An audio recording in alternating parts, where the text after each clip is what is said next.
The Congress of South African Students has come out in defense of Sibongile Mani, who was found guilty yesterday of stealing from the National Student Financial Aid Scheme. Mani spent more than 800,000 of the 14 million rand, which had been erroneously deposited into her account. We discuss this further with Douglas Ngobeni, Congress of South African Students Information Officer. Thank you for availing yourself this afternoon. You've labeled the sentencing of Mani as unjustified. Why? Thank you for having us, and we greet all the viewers of Newzroom Afrika morning. Well, the Congress of South African Students is weighing in support of Sibongile Mani, labeling the sentencing unjustified because, one, Sibongile Mani, like many other beneficiaries of NSFAS, has went through a uniform procedure of applying for the bursary. Now, it became, we got flabbergasted when we found out that Sibongile is now being persecuted for maladministration, which she was not part of. She did not have an influence as to how is the money being allocated to her. We are saying it is unjustified because the real culprits are being left. They are still roaming our streets.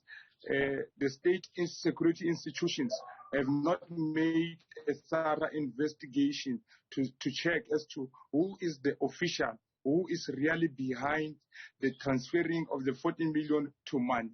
So we find it very, very ruthless. We find the sentence very hefty because at this point, Sibongile is innocent.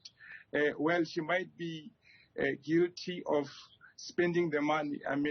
We are black people coming from very poor backgrounds, and every little cent matters. We are children who grew up with dreams. So whenever we have the smallest amount of money, we want to pursue our dreams, our lavish lifestyles, and everything of that nature. But our argument as an organization now is to say, let us have a uniform way of dealing with people who are found on the wrong side of the law. Because we are speaking now, there is one CEO of the rugby union who the court has only recommended that he must pay back the 37 million which he has fraudulently stolen from the institution. But with Sibongile Mani, because she's one defenseless woman who does not have connections, a woman who is not money to an extent that she will be able to buy influence from everyone, and so that she's not arrested. Look, we have went to the Ngobeni of having engaged. Please allow me to join you, if you will. The NP, or you're accusing the NPA of not doing enough in this case. I wonder if you've engaged them and what your representation to them was. No, definitely. The NPA has not done its thorough investigations because we are still seated today.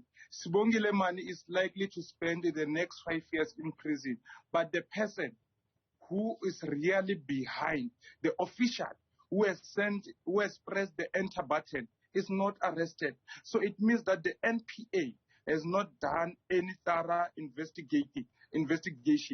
It is for this reason, we are confidently accusing the NPA for being unable to execute its duties to the bitter end. Mr. Ngobeni, you had spoken of Ms. Mani, and you talk of being a black person, and when you receive money because of poverty, you'll naturally want to spend it and pursue a lavish lifestyle. To that point, the magistrate found that the money was not spent on essential items to stay alive. It was inspired by greed, not need. You disagree? No, look, every time we have money, we don't have people deciding for us on how we should spend the money. Sibongile Mani is a young girl who grew up with dreams, and unfortunately without the proper plans. But when the magistrate says that she has not spent the money according to this and that, I don't know if the magistrate wanted Sibongile Mani to spend the money the way she wanted it. Maybe the magistrate was supposed to have recommended to Mani to say, this is how we should spend the money. But I think we decide on how we spend our money. So where to from here in support of her? You are calling on the public to join forces and do what? Well, so far we've received good patrons like Malcolm X, who has already contributed 500,000 towards the repaying of the NSFAS loan. And we are calling upon many more other South Africans, peace-loving South Africans, to contribute to make sure that the 818,000 is paid. But we have started our engagements with one organization, SAUS, which represents SRCs in all institutions, to say that we are still going to approach the courts to make an appeal to say that the sentence is hefty. And maybe the court of law will hear and comprehend our argument, and they will they will bring down the hefty sentence on Mani. Douglas Ngobeni, Congress of South African Students Information Officer, thank you for availing yourself this afternoon.